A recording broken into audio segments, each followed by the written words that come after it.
All right. Good evening, everybody. My name is Leonie Stevens. I'm obviously not Lynette Russell, who unfortunately couldn't be here tonight because she is in a very incompatible time zone. She's over in New Orleans. I want to begin by acknowledging that Monash University and most of us here work and live on unceded Kulin lands. I myself am coming at you tonight from Wurundjeri country, beautiful reservoir. And I want to acknowledge this land is unceded and pay respects to elders past, present and emerging.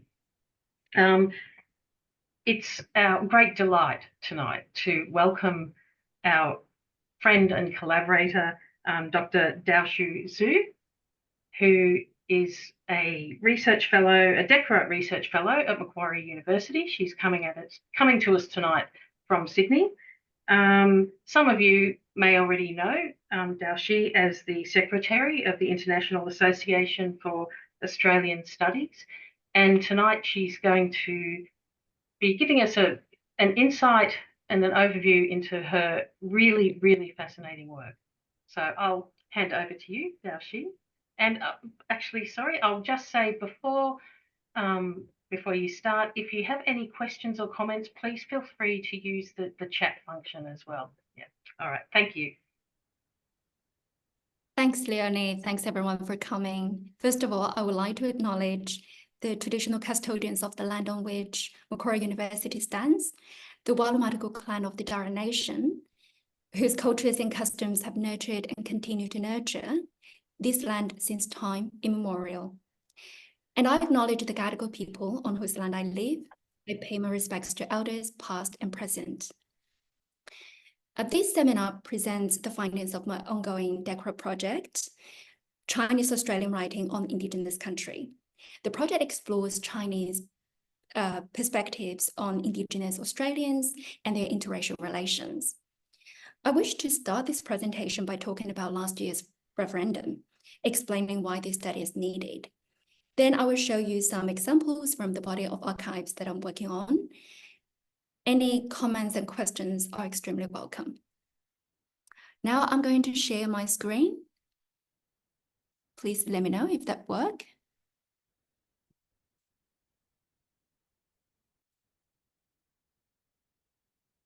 Perfect. Thank you very much. Yep, works.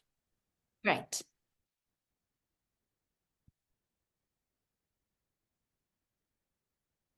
I can hit play so that you can see the full screen. On October 14th last year, Australians overwhelmingly rejected constitutional reform to establish an Indigenous voice. Supporters of the voice proposal opined that this amounted to a serious setback of the decades-long movement for Indigenous rights and recognition. Stan Grant, a Wiradjuri man and journalist, reviewed the failed referendum and regarded as, quote, a judgment on me and all the others like me, end quote. Even before the referendum, Indigenous historian Jackie Hudgens had reminded that Australians will cast their votes based on, quote, what people think of us, end quote. Although there are multiple factors contributing to the failure of the voice proposal, Australians' views towards the Indigenous people are not a trivial matter in a settler colonial democracy, particularly when broad political and community consensus is critical to successful constitutional change by referendum. Among other issues, this referendum heightened the necessity to engage multicultural Australians in political discourse on Indigenous issues, including reconciliation. Reflecting on Australian societal change since the landmark success of the 1967 referendum, Bain Atwood points out that the demographic makeup of Australia has seen a significant increase in the non-Anglo-Australian migrant population, and yet there has been little participation by them and inclusion of them in the conversations about the country's Black history. As Australia's Prime Minister Anthony Albanese reiterated during the referendum campaign, quote, "We're the only former colony of Europe that does not recognise that there were inhabitants here before 1788, end quote. The matter of reconciliation remains framed in a hierarchical dichotomy between indigenous and Europeans, black and white, colonized and colonizers. These narrowly conceived binaries have perpetuated the Eurocentric master narrative in the construct of reconciliation and have failed to engage non-European immigrant groups as important stakeholders. One such key group is the Chinese community. I will return to this shortly. Contributing to the chasm between the indigenous and the immigrant in public and academic discourses is not an epistemological hurdle, but the political expediency that maintains the dominant settler colonial narrative at the center. Hence, race relations are commonly concerned with the interactions between indigenous people and white Europeans, whereas the less thorny ethnic relations, or more positively, multicultural relations, encompass the relationships between indigenous and Anglo-Saxons. The connections between indigenous Australians and non-white immigrants, which extend beyond their respective and disparate relations with white Australian settler society, fall out of the conceptual characterization of either race or ethnicity. Their stories of cross-cultural engagement are often consigned to oblivion. As Anne Curthoys remarks, it remains an uneasy conversation to bring together indigenous and multicultural matters to the extent that, quote, these two debates can neither be conceptualized together nor maintained as fully distinct, end quote. For Curthoys, unraveling the web of indigenous and Chinese relations, given the shared history of racialized exclusion and colonial control imposed upon the two peoples, provides an alternative model to move beyond extant conceptual silos and circumvent the Eurocentric tradition of Australian historiography. The significance of this was brought to the fore through the long campaign leading to the voice referendum. Chinese Australians were largely invisible in the public debate. 2 months ahead of the referendum, the ABC News reported that some Chinese know zero about the vote and that major Chinese language social media WeChat was fraught with a stereotypical view on indigenous affairs and, quote, cast not a positive light on this topical issue of national interest, end quote. In fact, recent elections and by-elections have seen Chinese Australians as important swing voters. According to the 2021 census, over 1.4 million people in Australia are of Chinese ancestry, comprising 5.5% of the total population. China, excluding SARS and Taiwan, has become the third largest overseas country of birth. However, many newly arrived Chinese have little personal experience of indigenous people and cultures, nor do they have informed knowledge to comprehend claims of indigenous sovereignty and rights, and if possible, to relay indigenous concerns to the exigencies facing the Chinese themselves. The lack of interest or knowledge among contemporary Chinese Australians regarding indigenous matters underscores the primary goal of this project: to uncover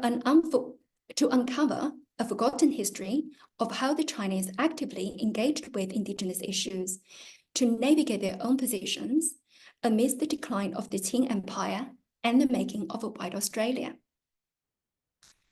Although there is no intention to presume that the Chinese perceptions remain static and fixed, a revisit of the history of Chinese writing about indigenous Australians could hopefully shed light on the present. As few would know, the Chinese language press, which emerged in Australia at the end of the 19th century, was not hesitant about protesting colonial injustices imposed upon Chinese and indigenous peoples. The Chinese Australian Herald, for instance, reported on February the 25th, 1898, that a Chinese man named Zhou Bao was charged with illegal employment of indigenous labor on his fishing boat on Thursday Island. Well, Thursday Island was also called Pearl Port, as referred to by the Chinese. Well, I just realized that I have already showing you this page way ahead of the time. But anyway, as you can see on the screen, that Zhou refused to resign himself to the ruling and intended to appeal. The report entitled An Unjust World was pessimistic about the chance of success, given the law was against Zhou. Yet it defended this case from the perspective of reason and morality. It says, purport, together with the adjacent waters, had been the ancestral land of Black people. The British occupied the land as their own and stripped the rights of Black people. The Blacks are prohibited from mixing with British so as not to usurp or sabotage the British project. How on earth is this reasonable or just? The Chinese employ Black people to earn a living and yet face envy and penalty from the British authorities. Benevolent rule is nowhere to be found when treating foreign businessmen. I advise our fellow Chinese must work hard and practice thrift while being a guest on others' land. Once making a fortune, please return to the homeland for good. These arguments mounted by this 19th century Chinese news report still resonate in contemporary Australian society. This report recognized traditional Indigenous ownership of land and territorial seas and encapsulated the colonial project as a process in which the British occupied the land and deprived Indigenous people of this sovereign right. At this point, it fiercely challenged the legitimacy of the British colonial rule, which was predicated upon invasion and dispossession. Connecting the injustices brought by British colonialists upon Indigenous and Chinese peoples, the newspaper drew attention to the inherent logics of settler colonialism, of settler colonization. British colonizers were primarily interested in expropriation of Indigenous land, or rather than exploitation of Indigenous people, even though Indigenous labor was needed for the colonial project. The Chinese employment of Indigenous labor frustrated the British because, in Patrick Wolf's words, disrupted settler colonialism's, quote, winner-take-all project, whose dominant feature is not exploitation, but replacement, end quote. Within the settler colonial structure, Chinese migrants were denied sovereign entitlement and associated rights possessed by British settlers, such as the privilege of employing Indigenous workers. Acutely aware of their vulnerability to confront colonial hegemony, the Chinese reporter reminded the Chinese migrants of a sojourner position on the land other than their own. By questioning the legitimacy, justice, and benevolence of British colonial governance, the newspaper challenged the hierarchical colonial structure, which underpinned the triangulated relations between British colonizers, Indigenous people, and Chinese migrants. Chinese Indigenous relations under colonial governance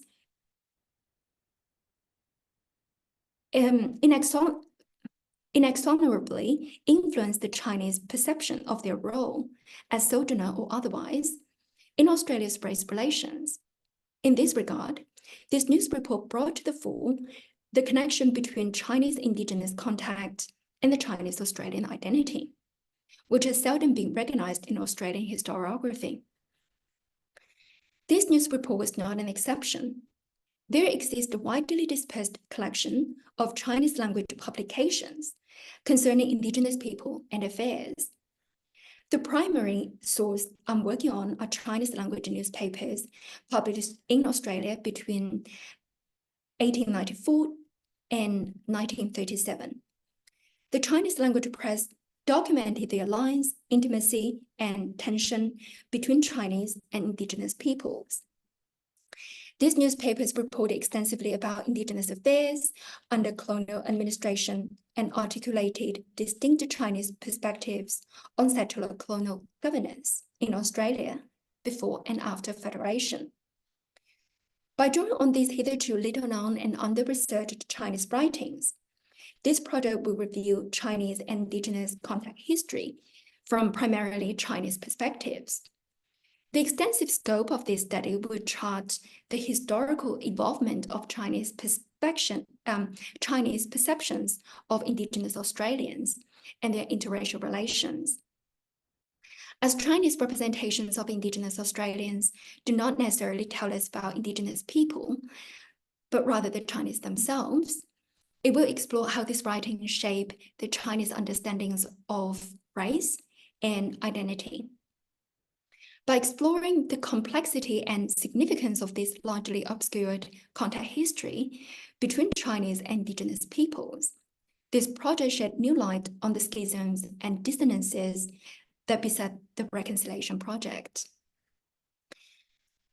Here, I would like to highlight an important part of the project, which discusses how the Chinese language press in Australia drew on Chinese classics of statecraft to articulate distinct perspectives on settler colonial governance of Indigenous affairs. These news reports and commentaries demonstrate the Chinese interest in Indigenous affairs and their attempts to engage in Australia's racial issues and public politics. This project will decode Chinese philosophical thinking of statecraft embedded within these news articles that commented on Indigenous governance. It argues that the alternative voices articulated by Chinese editors and journalists challenge the exclusive power and privileges of white settlers in governing Indigenous affairs. At this point, I realized that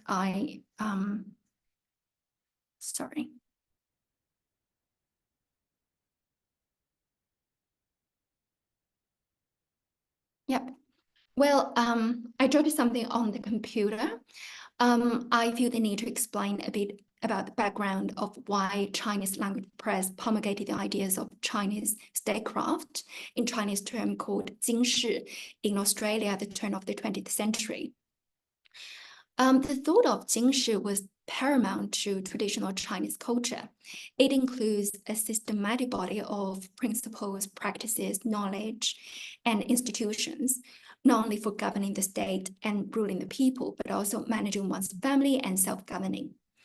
Strictly speaking, 经世 is a school of thought which arose during the 17th century.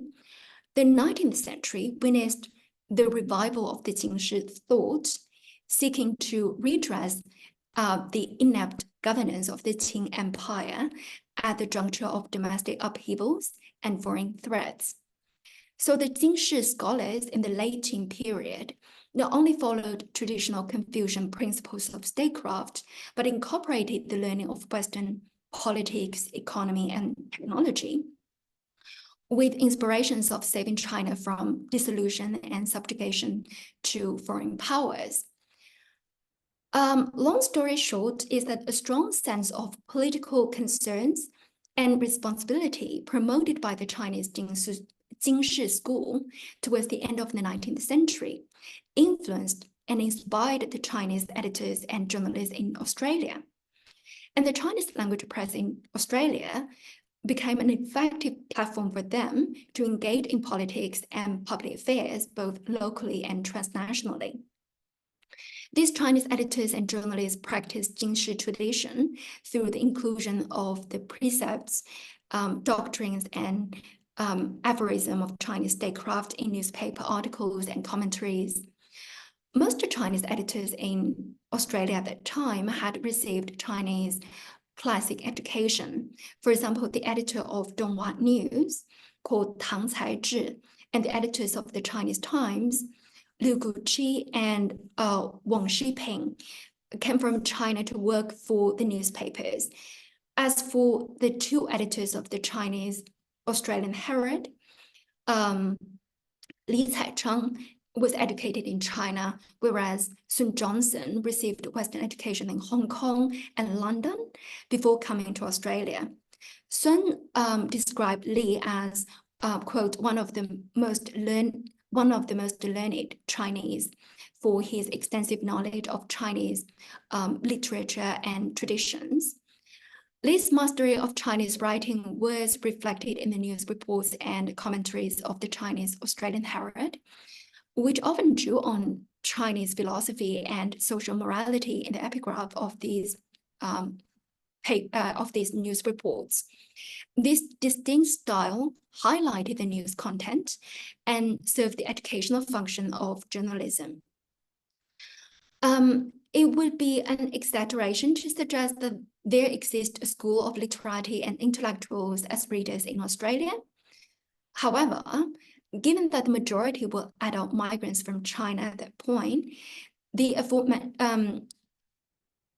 are 65% literacy rates in the literacy rates of Chinese in New South Wales could at least indicate a degree of exposure to Confucian classic texts, which were taught as literacy materials.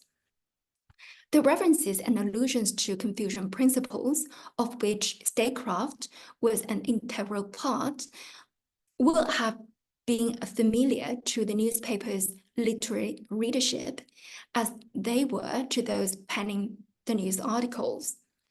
Consistent with the tradition of Chinese writing, which authors and readers were assumed to share knowledge of classical texts, overt citations were neither common nor necessary in newspapers addressed to the Chinese in Australia. I hasten to add that Confucian philosophy of statecraft, which these newspapers draw extensively, is not necessarily an ideal model for Indigenous governance. The expression of goodwill may not deliver real benefit.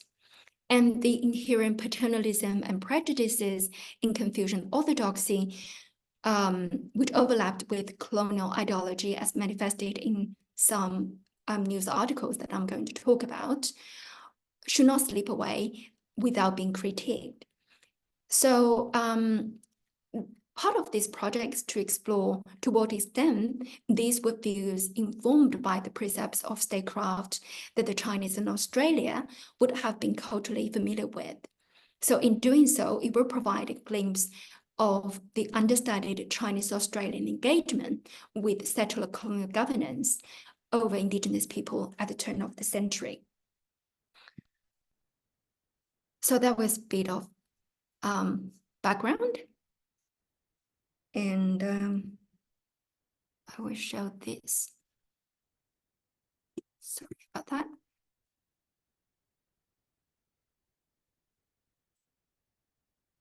Okay. So starting from the first year, well, here I'm going to give you some examples from these newspapers. Well, starting from the first year of its publication in 1894, the Chinese-Australian Herald published news reports about the Aborigines Protection Board in New South Wales, informing readers of the board's administration and measures to manage the welfare of Aboriginal people on reserves. Established in 1883, the board sat within the Department of Police and was chaired by the Inspector General of Police. The board played a crucial role in the control of Aboriginal lives until 1940, when it was replaced by the Aborigines Welfare Board.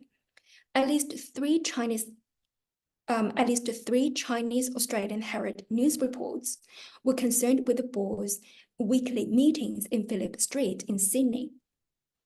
The first report, titled Aboriginal Protection, published on the 30th of November 1894, introduced the board as an initiative of the state to protect Native Black people.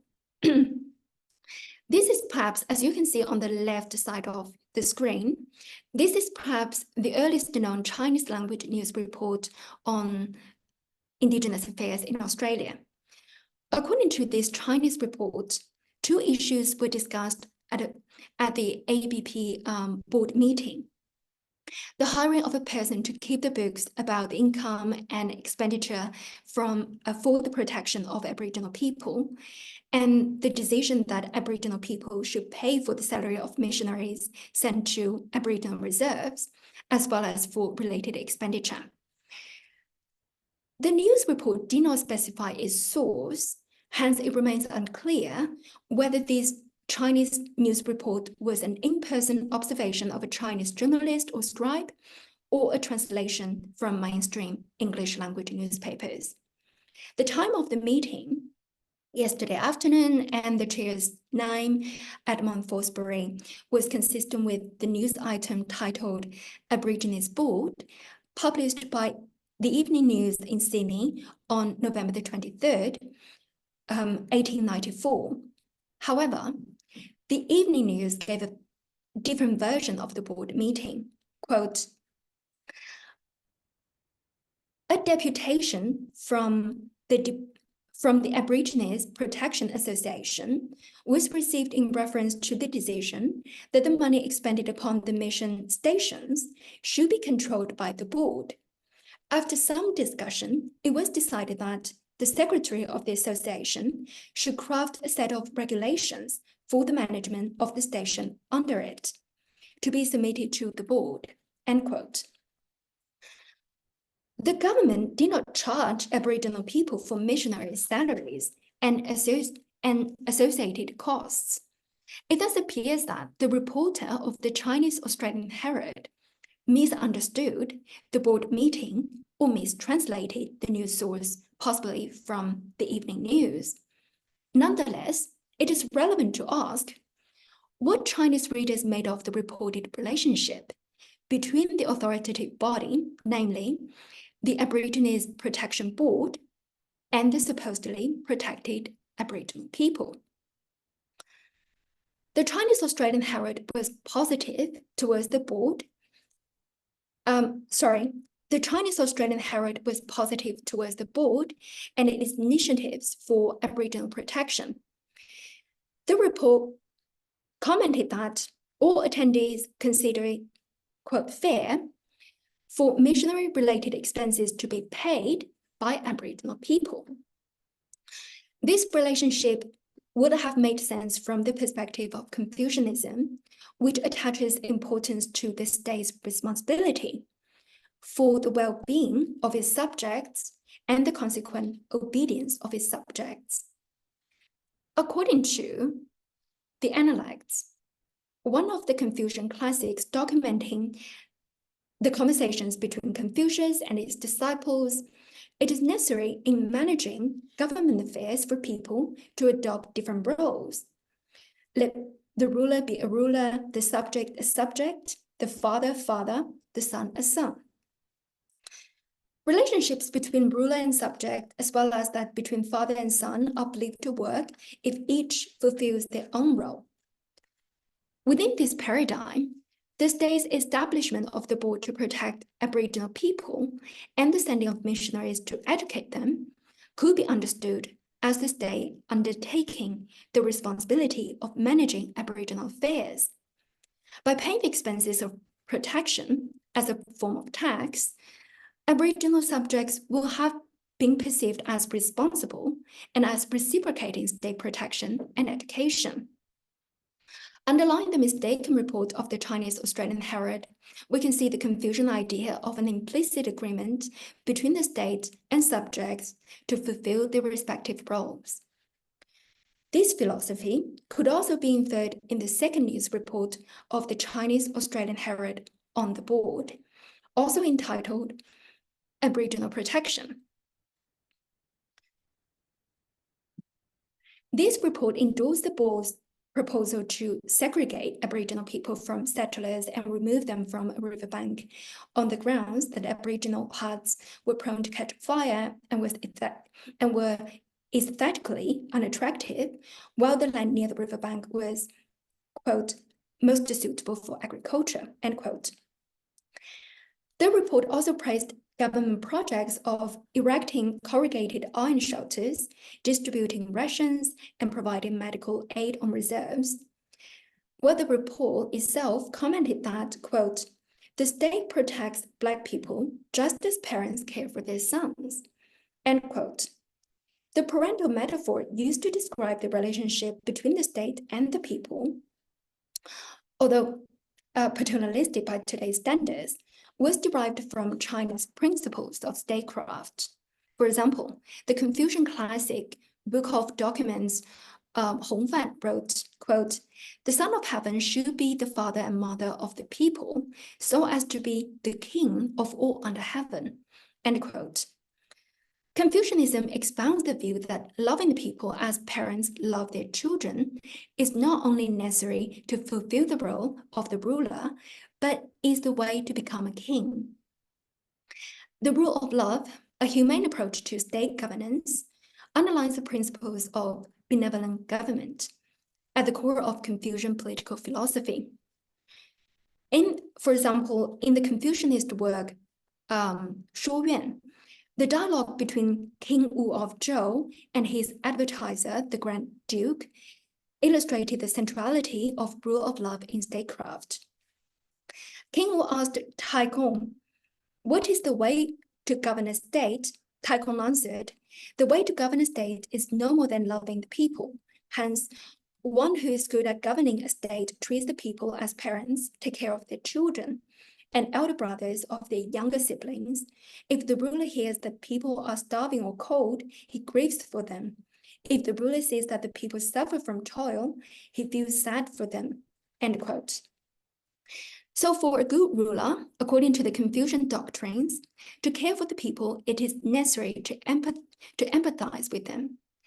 Political love is therefore analogous to parental or brotherly love.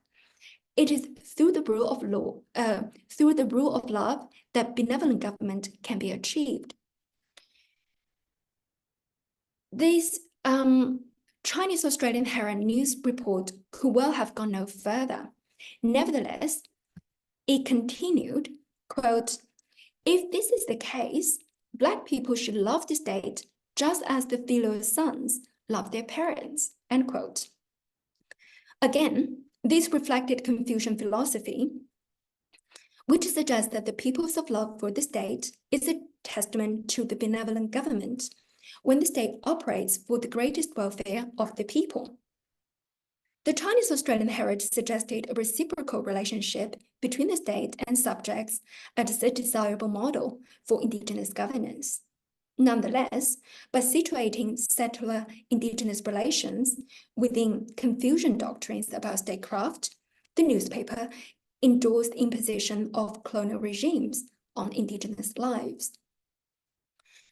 The newspaper's approval of the colonial governance of Aboriginal people, as shown in the above two news reports, later gave way to an increasingly critical assessment. A change of attitude was evident in the third news article of the Chinese Australian Herald on the board, a commentary entitled "Pitying Black People."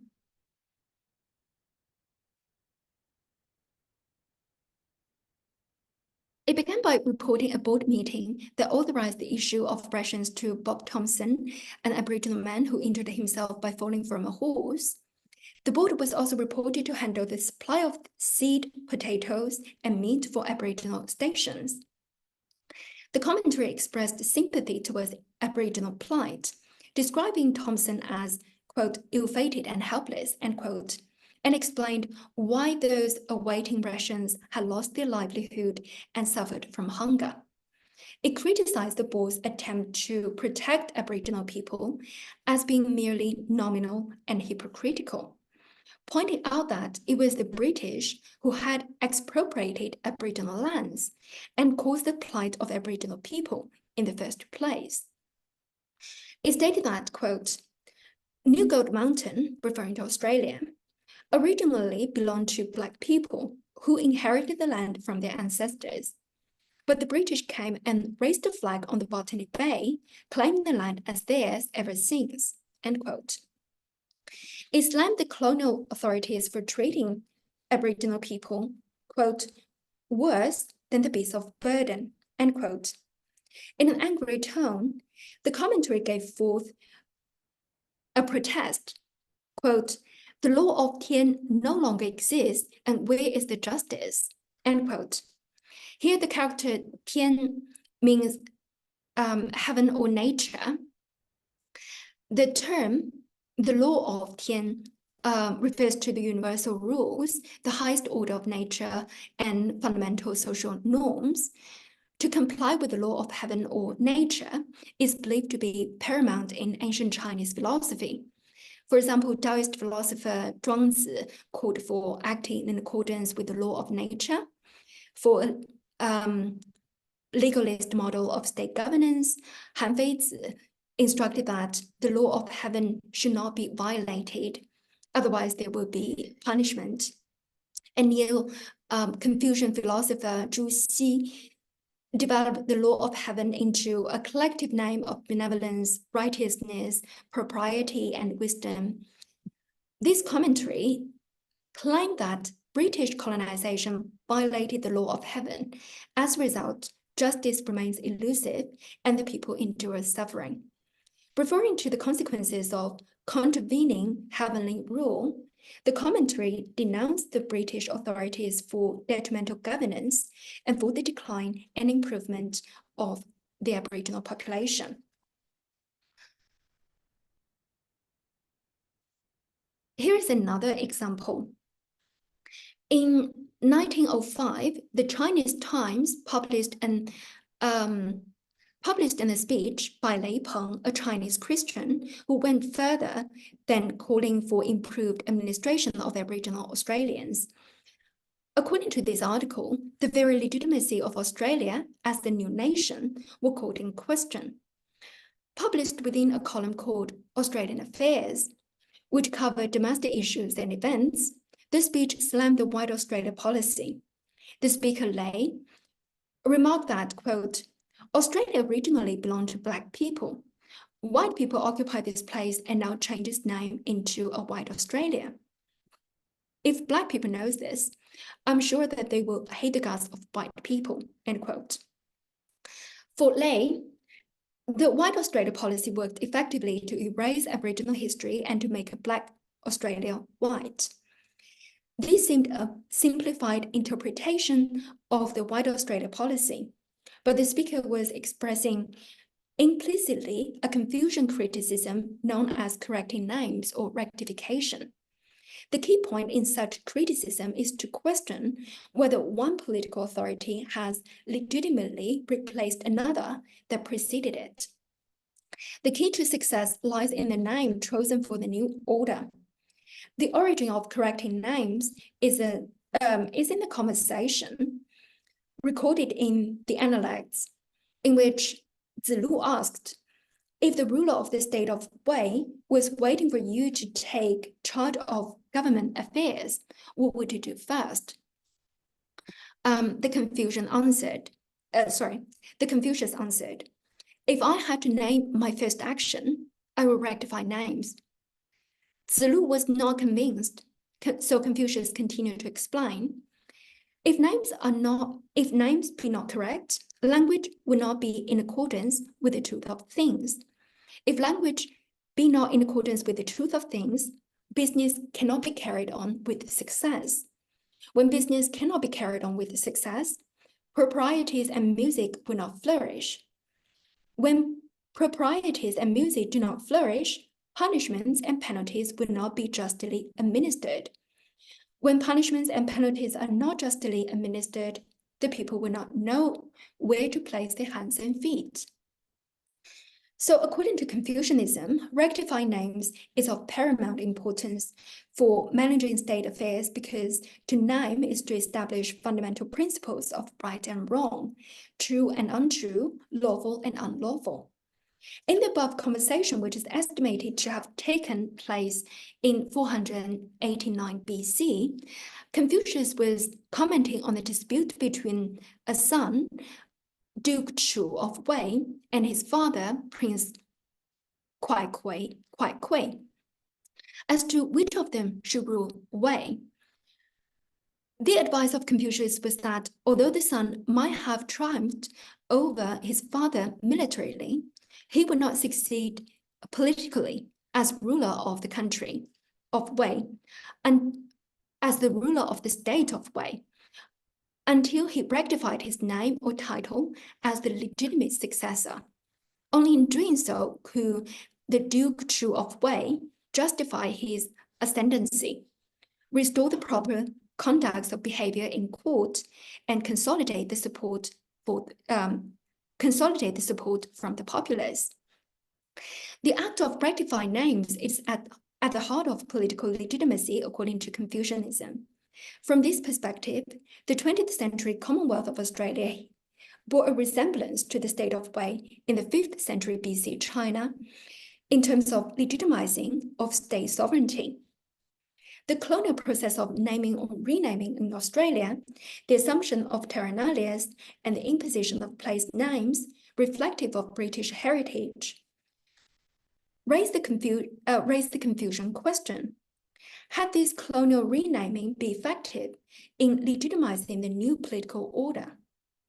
In his speech, Ley denounced the naming of White Australia and has challenged settler sovereignty in Australia. Confucianism warns that, quote, the lack of correct names is the root cause of political chaos and decadence of civilization, end quote.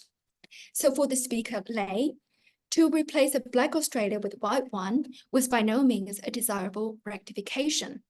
The ensuing, the restrictions of Chinese immigration, the ensuing restrictions of Chinese immigration with the negative consequences. The column Australian Affairs in the Chinese Times was occasionally published along with an image, which consists of 3 Chinese characters, 澳洲市, indicating the title of the column, Australian Affairs, and an illustration which shows a black man on a bended knee holding a white map in the shape of Australia.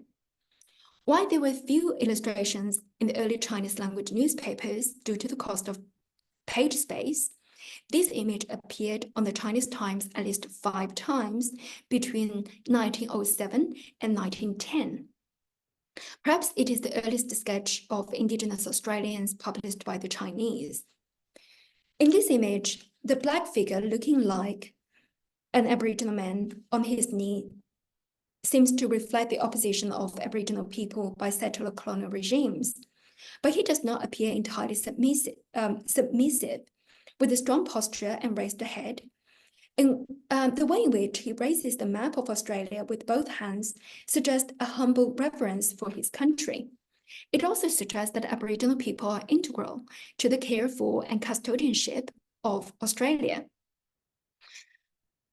The bush setting surrounding him implies an inseparable connection between Aboriginal people and their ancestral lands. The contrast between the black figure and the white map speaks to racial distinctions which were core to Australian affairs in the eyes of the Chinese. More significantly, at a time when the White Australia policy and racialized ideology prevailed, to use an Aboriginal figure to represent Australia was bold and progressive. The novelty of this striking image lies in its attempt to rectify the dominant representation of Australia as white and to make it clear that white Australia had an indelible black history. From this perspective, this image reflects the Confucian doctrine of rectification in its call for truthful representation. The Chinese characters zheng, governing, and zheng, rectifying, are homophones, and the former character includes the latter in its composition, which suggests correlation between them, not only in pronunciation, but also in meaning. To govern is to rectify, said Confucius. This precept can be taken to mean that governance entails correcting past wrongs and redressing injustices. This chapter has demonstrated that, this project has demonstrated that the Chinese editors and journalists practiced the thought of 经世, advocating for benevolent government to improve indigenous welfare and to rectify settler colonial governance over indigenous people. Chinese editors and journalists were aware of the centrality of indigenous affairs in settler colonial governance, both ethically and administratively. In this sense, by drawing on the Chinese principles of statecraft, the Chinese press attempted to remonstrate with authorities about racial politics that was critical to the Commonwealth of Australia. I think I will end it here. Thank you very much. Any questions and comments are welcome.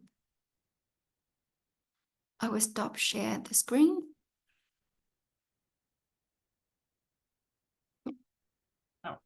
Thank you so much. I want a round of applause. I can see other hands clapping. That was that was so fascinating. I have a list of about 10 different, points and questions here. I'll let everyone sort of gather their thoughts. Please put your hand up if you have a question or write it in the chat. But I want to go back to the image that you showed towards the end of the kneeling Aboriginal man, that image that accompanied some of the news. When I looked at that, I immediately thought of the very famous abolitionist sort of image that shows there it is, that shows the kneeling enslaved person saying, "Am I not a man and a brother?" It instantly, I thought there was a bit of a reference there, but I wondered, do any of those abolitionist ideas, and which were the basis of a lot of some of the early missionary work that went on, not so much the later protection sort of regime, but does that figure in any of the Chinese newspaper writings about Indigenous people, the sort of the exploitation and slavery, sort of those discussions that were going on at the time? Yeah.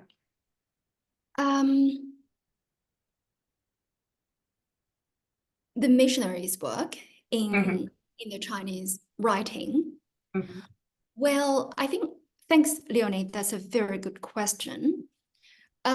Interestingly, I do trace how Chinese draw on the missionaries' work in their representations of Indigenous people in the back to the 1840s and 1850s. But what the Chinese author did is to copy and paste those missionaries' work and actually reproduced the rather racist remarks against Indigenous people. So that was the very early representations about Indigenous people as inferior race, to put it in a very general way. So I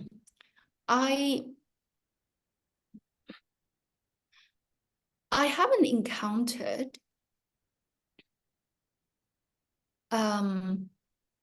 what I guess in at the end of the 19th century, those Chinese were certainly they had access to the information circulating in the mainstream settler society, and I bet that they have incorporated those missionary thoughts in informing their sympathetic views towards Indigenous people.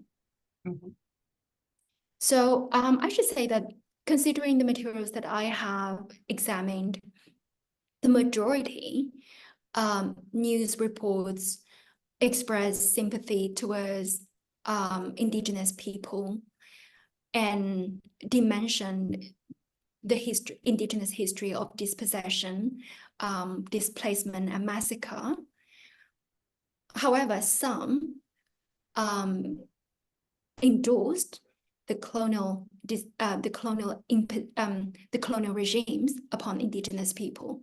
So it is quite a complex body of archives that I'm working on. Yeah, and that brings up my second question, actually, which was, which cities were the like there's the Chinese Times, what was the other one? The Chinese Australian Herald. Were they based in Melbourne, Sydney, and how did their geographical base and I assume their audience for the print run, did that affect the kinds of material they were publishing? Well, a short answer is no. I'm sorry that I did not give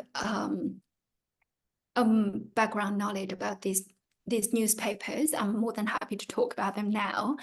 As you can see on the screen, one is the Chinese Australian Herald and the other is the Donghua News. Well, at the end of the 19th century, the Chinese language press burgeoned, and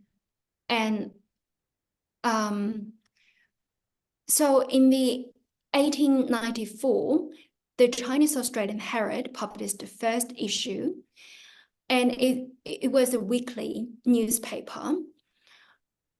And the Chinese Australian Herald was based in Sydney, and it was followed by the Donghua News, which was launched in 1898. And the Donghua News later changed to the Donghua Times in 1902. And both of them were based in Sydney, and they circulated nationally, and they also circulated beyond Australia. So that's quite amazing. And the third Chinese language newspaper in Sydney was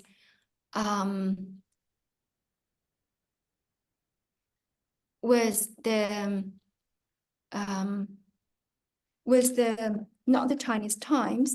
Anyway, sorry, the Chinese Times was based in Melbourne, and it started from 1902, and all these newspapers continue to publish. Most of them were weekly, and they continued to publish until the 1920s. The Chinese Australian Herald closed in 1923. Donghua News and the Chinese Times were closed in the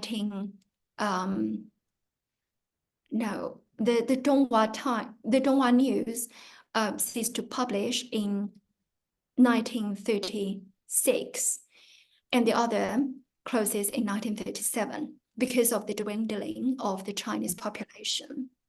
The other Chinese language newspaper, sorry that I forgot its name, was started in 1913 and all the way to the 1930s.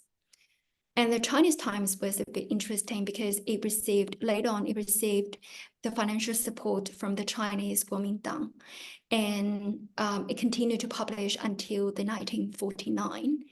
But a few copies of the Chinese Times exist after its publication in 1922. So that was a very broad history of these Chinese language newspapers in Australia at the end of the 19th and early 20th centuries. Although 3 newspapers were based in Sydney, 1 based in Melbourne, but their source will come from other parts of the country, like a lot of the Chinese Australian Herald certainly published certain amount of readers' letters, which revealed quite an extraordinary stories about Indigenous people and Chinese in the Northern Territory in Queensland.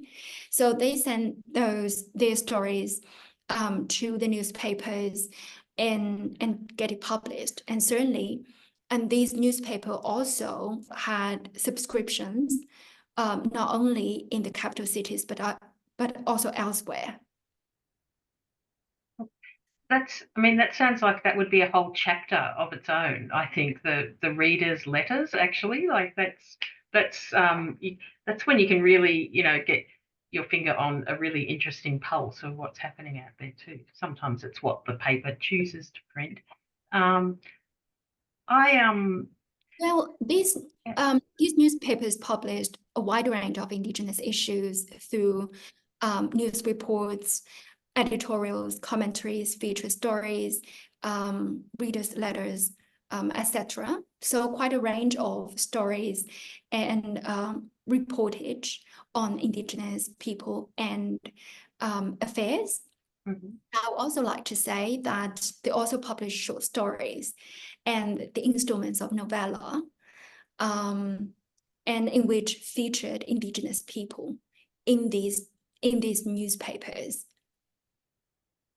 Yeah, it's I think it's actually really interesting too that that you said letters from readers came from the Northern Territory and from Queensland, and both of those sort of administrative locations under the various legislations that governed Indigenous lives had, like in Queensland, for example, the Government Act that was, the sort of the ruling act for so long was and I can't remember the exact wording now, but it lumped in management of Indigenous people with the control of opium. So, and that, just in the thinking of the Act and the way the Act is named and represented, it instantly links Indigenous people with what was sort of seen as the quote unquote Chinese problem.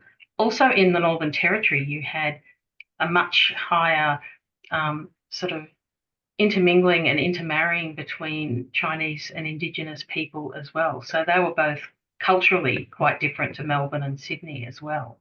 So yeah, it's absolutely fascinating. But the other, I'm not sure if anyone's got any questions or. Oh, here we go. A question from Booty. Or do you want to ask it yourself, Booty, or would you like me to? No, he's got his camera off. Yeah. I'm just because in Adelaide, it's very cold now. I've been a month in Makassar with hot and stinky and humid. Okay, my question is very simple. Thank you, Daozhi. Very inspiring presentation, and we've been in this space, particularly our friends in Makassar, have been wondering about the Chinese sources as well. So just put it this way, any sources on the Makassar-Marikiling or Tripang route appear in your archive or the archive or the Chinese sources? Because we hit the wall in searching for the Chinese sources in Makassar for centuries, where they bankrolled it or they funded many of the Tripangers or those South Sulawesian or the Makassar traveled down to Marike, North Australia and coast, searching and processing Tripang, and then brought finished product back to Port Makassar and then exported to China, Guangzhou, or you name it, the different ports at that time for centuries. But it was very hard to get that sources in South Sulawesi, and we made the final. Sorry, I have to spill this. We made documentary. We hit basically the final journey on Chinatown in Makassar. So as a symbolic gesture that lots of information from China, either also in old Chinese sources printed in Australian and late 19th century, so early 20th century, that helped to open that mystery. Thank you. I hope my question makes sense. Oh, well, thank you. Thank you so much. Could you remind me of your question? I do not hear the sound very well. Oh, I use my... It's not very well, but yeah, just thank you very much. I get the most of it. My question is, any sources on the Makassar-Marikiling or Tripang route appear in the sources or the sources that you've been using? Yeah, well, I heard that, and thank you very much. Well, to be honest, I haven't found any direct portrait of the Tripang trade. However, from the very early Chinese narrative about Indigenous Australia, did mention that Australia, one of the produce of Australia is Tripang and gold. So it seems that it is known for the Chinese that trepan was coming from Australia. Very interestingly, thank you very much for telling me what is going on in Makassar right now in terms of retrieving those materials and the history. I know that the Chinese has established long-standing relationship with indigenous people in the Northern Territory via the trepan trade, but I haven't got any concrete, I haven't had any evidence that they actually meet each other, the Chinese and the Aboriginal people in the northern Australia via the trepan trade. Actually, my guess is that they did not meet in Northern Australia, but they meet in Makassar. So it is highly possible that very early Chinese met indigenous Australians in Makassar instead of in Australia, because a lot of indigenous people traveled to Makassar, and the trepan was actually handled by the Chinese businessmen back to the southern China. So it was very likely that the very early encounters between indigenous and Chinese were took place in Makassar.